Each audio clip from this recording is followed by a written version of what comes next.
guys, it's Shania, and today I'm going to be doing a little bit of a different kind of video. I'm going to be doing the Strip Down Challenge, which was created by Jonah Green. And basically what that means is that I'm going to be talking for about 10 minutes with no cuts, no edits, and no background music. And it's going to be super awkward because I am not an eloquent speaker and I do this a lot. I have all these awkward moments and awkward pauses and stumbling things that normally I edit out of videos, but today we're not going to do that. So we're going au naturel, we're going stripped down, we're going acoustic, except for there's no music, so that was a terrible reference to make. So I have a timer set for 10 minutes, and here we go. Let's begin. Alright, so in my 19 years of living, one of the most important and valuable lessons that I have learned is how to self-love, aka how to love yourself, in case you do not know what that meant. That was awkward, why did I say that?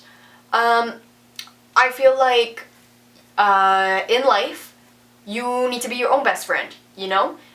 No one knows you better than you know yourself. And love yourself. Give yourself a hug right now. This is super weird and personal to talk about, so it's a little bit nerve-wracking, but I'm going to tell you a story about how I learned how to love myself. And it's a story I've never told people before. So here we go. When I was in grade 8, I hit rock bottom. It was the lowest point of my life, it was the darkest time of my life, and it was the time of my life that I'm the least proud of. Let's unpack that a little bit farther. I had a group of about 8 or 9 friends, and we were just all at different stages socially. So they were going through like your typical teenage girl things where all they wanted to do was gossip and talk about boys, and I was definitely not in that stage. I could have cared less about talking about boys and gossiping about other people. And so because of this, like, there was this divide between us. I clearly had nothing in common with them anymore, and because of this they shut me out of their lives. They stopped talking to me, they stopped inviting me to hang out with them, and they started ignoring me, is what I'm getting at. And I took this very personally, as I'm sure anyone would. It made me feel like there was something wrong with me, and that I was not worthy of being their friend. It was sucky. Sucky's not a word. Basically, I wanted to know like what the reason was, because at that time, like, I did not understand why that was happening. And so I looked at each of them individually to see what they had that I did not have in myself. That was step 1 of how I got low self-esteem. Comparing yourself to other people. Comparison is the thief of joy. When I did this analysis, I noticed that they all had this very bubbly personality that just naturally drew people towards them and people were just drawn towards them and automatically wanted to be their friends. I did not have this. I was very much an introvert growing up, and I hate talking about my emotions and I hate being vulnerable. So in that sense, like, I just don't open up to people as easily as extroverts do. So yeah, to recap, they stopped talking to me. I felt super alone. I felt like no one could help me get through this. I felt like I felt like this was a very personal situation that no one would be able to understand or comprehend or all those things. I felt super alone.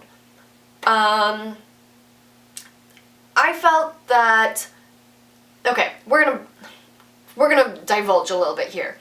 When you are super young and in this toxic relationship, it is very, very hard for you to remove yourself from the situation and find a new and more supportive group of friends, especially if they are your school friends, because you are constantly forced to be around them and to interact with them. So for me, it took about a year and a half, I think, to find that group of friends that I needed, like, that were more supportive and just like a better fit for me. And yeah, it took me a year and a half to feel comfortable with who I was and to start working my way back up to where I was before this entire situation happened. Alright, let's go back to the story now. When I was going through all of this, I felt like I needed to change something in myself to be more like these people. And the way that I did this, the way that I felt that I had the most control was through my appearance. I started dressing differently, I started doing my hair more like them, and I stopped eating. Throughout grade 8 and grade 9, I went through a period where I would eat like an apple for breakfast and then just not eat lunch. I don't know why, but for some reason that just made me feel like I was making myself more I felt like I was, oh my goodness, this is one of those things I would cut out. I felt like I was making myself more desirable for those girls to want to be friends with me. Does that make sense? So I lost about 10 to 15 pounds in a couple of months, and obviously it did nothing for our friendship. I don't think they even really noticed, and they still continue to ignore me. So because it felt like I don't know what to say. Because my efforts and what's the word I'm going for? I guess just efforts. Because my efforts had no success, I became really depressed. I shut myself off from the world. Yeah, I just had no energy to get out of bed, to talk to people, or to do the things that I had loved doing before. And I don't know, that was a really hard time in my life because there was so much things weighing me down that I felt like I could not rise above it, or it felt like I could never be as happy as I was before. And this is a terrible thing to feel. Ugh. I hate everything that I went through back then. I hate how I handled the situation, and ugh, I just need to give myself a hug sometimes. Anyways, comparison is the thief of joy. Every time you compare yourself to other people, it does absolutely nothing for you except for to lower your self-esteem and to make you feel like you are worthless or you are so much inferior than other people, which is 100% not true. Like, you are a human being. You do not deserve to be treated that way, but you do deserve to be happy. Going off of this and kind of straying away from it at the same time, one thing that is often associated with depression is this overall feeling that you choose your own happiness, and that I don't even know, like, it's such a weird concept to me. It's like this idea that you're making yourself depressed, and the easiest way to get out of depression is to just, like, smile and be happy, and that is 100% inaccurate. When I was going through all this, like, absolutely no one knew that I was struggling with, like, depression or, like, low-key anorexia. I would put on a smile, I would go through the day, I would go through all emotions, no one was any wiser. So yeah, choose to be happy, 100% a lie. Happiness is something that you can't just decide you want to be. Like, it's so much easier said than done. You can say that you're happy, but on the inside, you can be super self-destructive and super self-loathing, which is what I was. Yeah. Honestly, I'm so sorry. I don't know where I'm going with any of this. Instead of choosing to be happy, like, I think you need to recognize that you deserve happiness. When I was going through all these things, I felt like I deserved to be feeling those, like, all that self-loathing, because, like, if those girls didn't like me, then, like, why should I, you know? And the only thing that got me through it was one day I started hanging out with this new group of people, just, like, totally coincidentally, and one of the people, that was a great sentence, a few of the girls were also, I think, coming out of really bad relationships, and so, like, the three of us kind of bonded. And I owe them absolutely everything. I do not know what I would have done if I hadn't met them or if we hadn't become friends. Like, I'm pretty sure I would have done something super stupid that I would have regretted for the rest of my life. And so, I'm gonna start crying soon, so I'm gonna get off this topic. I don't know. Thank you is not enough to what I can say to them. Okay, new topic. You need to be your own best friend. Or find better friends, which is also something that's easier said than done. This is basically a video with terrible advice. That was 10 minutes. Alright, we're gonna wrap this up super fast before I actually start crying.